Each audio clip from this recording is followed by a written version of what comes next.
दो बड़ी खबरें। इमरान रियाज 4-5 महीने की गुमशुदगी के बाद आज वापस आए। जो पुलिस की तरफ से उसके ऊपर बयान जारी किया गया, उसके अंदर बताया गया कि जी कैसे उनको बाजियाब करवाया गया है। ये बाजियाब का लफ्ज़ बड़ा दिलचस्प है, इसका भी अभी हम तज्ज़िया करते हैं।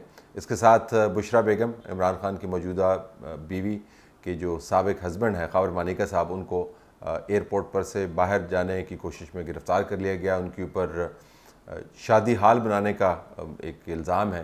कहीं ना कहीं आके शादी वाले मामले पर वो फंस ही जाते हैं, और ये जो इल्ज़ाम है काफ़ी संजीदा किस्म का है। कब्रिस्तान के ऊपर, जहाँ पर अमूमन इनकी रवायत है वो मज़ार बनाते हैं, वहाँ पर उन्होंने शादी हाल मुबैना तौर पर तामीर कर दिया, तो इस इल्ज़ाम पर उनको धर लिया गया।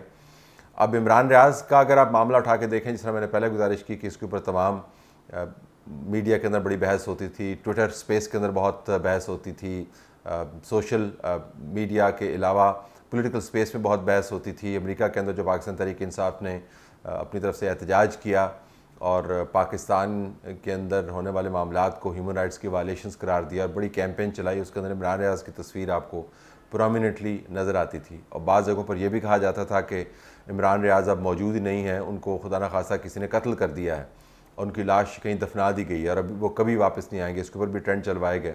उन पर मज़ालिम की दास्तानें भी सुनाई जाती रहीं। उसका सोर्स क्या था इसके बारे में हमें जानने की ज़रूरत नहीं है, क्योंकि जिस किस्म की दास्तानें बनाई जाती हैं उसका सोर्स आपको नहीं चाहिए होता, बस आपने दास्तानें बनानी होती। अब पुलिस के इस बयान के मुताबिक तो वो बखैर आफियत अपने घर वालों के साथ वापस आ गए हैं। हमें इसको खुशामदीद कहना चाहिए, बहुत अच्छी बात है। मिसिंग पर्सन में से एक कम हुआ। अब ये जो लफ्ज़ बाजियाब है, ये की है समझने के लिए कि इमरान रियाज के साथ मुमकिन तौर पर क्या बना मामला। वो मामला ज़ाहिर अगवा का है।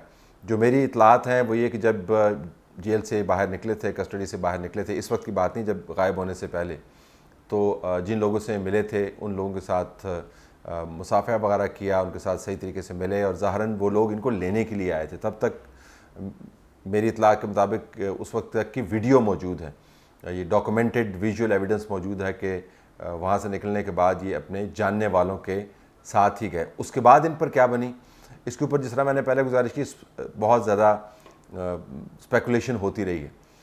अब उस स्पेकुलेशन को ख़त्म करने का एक ही तरीका है और एक ही ज़रिया है, वो इमरान रियाज का अपना बयान। अब देखना ये होगा कि वो अपने ऊपर जो बीती उसको क्या बताते हैं, किस हद तक शेयर करते हैं। ज़ाहिर उनको पता है कि इनको किसने अगवा किया या गिरफ़्तार किया या कस्टडी में रखा। उनको पता है कि उनकी रिहाई कैसे हुई। उनके वकील ने उस रिहाई का क्रेडिट लेने की मुकम्मल तौर पे कोशिश की, क्योंकि आजकल ये भी एक बहुत बड़ा बिज़नेस बन चुका है कि आपको कानून जानने की ज़रूरत नहीं है, आपको बंदा चुनने की ज़रूरत है। अगर आपने बंदा ऐसा चुन लिया जो मशहूर है, तो फिर आपकी कानून पर गिरफ्त क्या है, आपकी लीगल कॉम्पिटेंस क्या है, उसकी ज़रूरत नहीं है। अज़ ख़ुद आपका नाम बड़ा बन जाएगा। जब नाम बड़ा बन जाएगा तो मज़ीद केसेस भी आपके पास आते रहेंगे। तो जो बताया गया उसके मुताबिक तो उन्होंने क्रेडिट लिया जी कि मैंने बड़ी कोशिश करके इनको निकलवाया। पुलिस अलहदा क्रेडिट ले रही है, जुडिशरी इसका अलहदा क्रेडिट लेगी जी कि हमने दबाव डाला तो हमने इनको रिलीज़ करवाया। सोशल मीडिया पीटीआई का वो इसके ऊपर अलहदा ज़ोर लगाएगा जी कि हमने जो कि दबाव बनाया था, हमने ट्रेंड्स चलाए थे, तो हमने इनको रिलीज़ करवाया। तो रिलीज़ किसकी कस्टडी से करवाया, इसकी शहादत जो है सिर्फ इमरान रियाज ख़ुद ही दे सकते हैं। इमरान रियाज ने यूट्यूब के अंदर अपना बड़ा नाम बनाया है, ख़ास किस्म का नैरेटिव लेके चलते रहे हैं, मुतनाज़ा भी रहे हैं।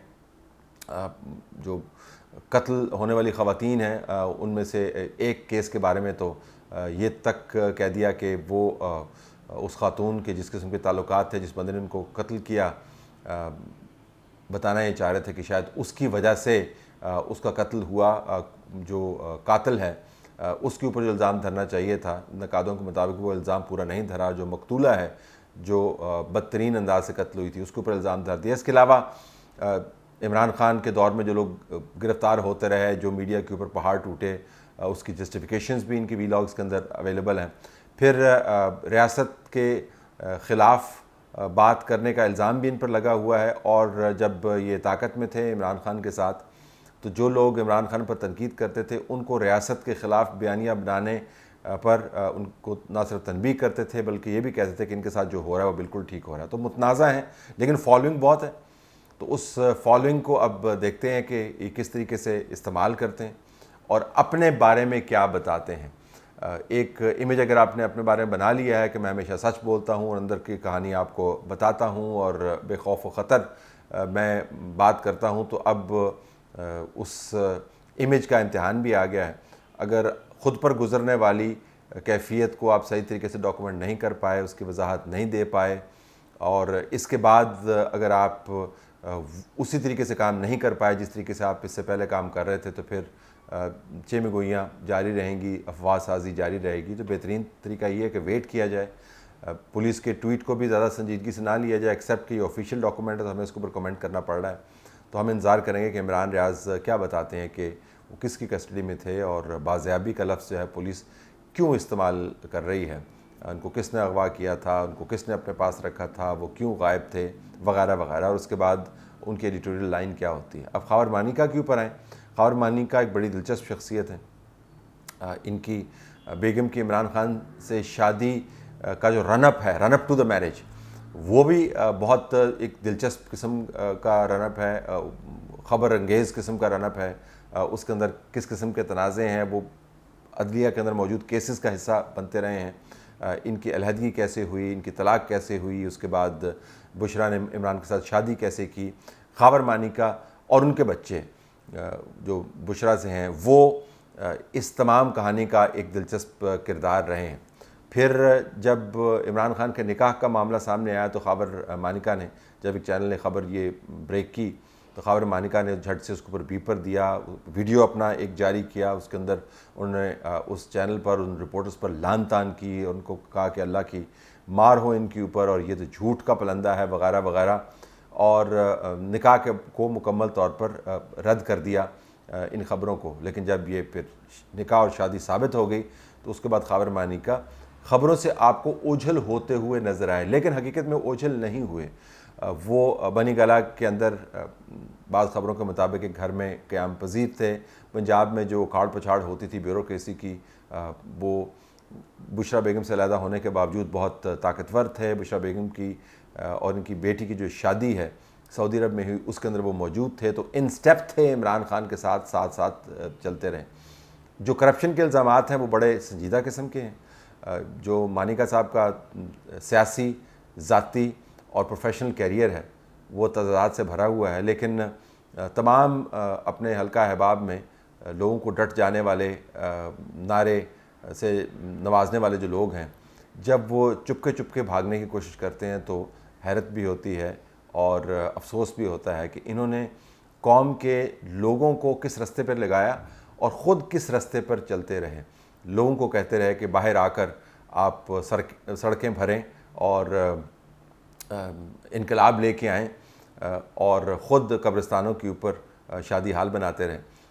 अगर ऐसे लोग ही अपने किरदार के एतबार से, अपनी ज़ुबान के एतबार से, अपने अमाल के एतबार से, अपने अफकार के एतबार से पाकिस्तान के निजात दहिंदा करार दिए जाते रहे, तो फिर इस मुल्क का अल्लाह ही हाफ़िज़ है। तो देखते हैं कि ख़ावर मानिका साहब के इस केस से मज़ीद केसेस क्या सामने आते हैं, क्योंकि पाकिस्तान में जो एक केस की फ़ाइल है उसके बारे में कहा जाता है कि वो बच्चे देती है। जब वो केस की फ़ाइल खुलती है तो उसके अंदर से छोटे छोटे केसेस और निकलती हैं जो मज़ीद बच्चे देते हैं। तो आपको पता चलता है कि नेटवर्क ऑफ करप्शन जो है वो क्या है। इनका ताल्लुक बुशरा बेगम के साथ, बुशरा बेगम का ताल्लुक फ़राह गोगी के साथ, फ़राह गोगी की बहनों का ताल्लुक यूट्यूबर्स के साथ। ये पूरा का पूरा एक नेटवर्क है जो काम करता रहा है। अब इसके किरदार जो हैं रडार पर हैं, देखें इन किरदारों की जेबों में से क्या क्या निकलता है।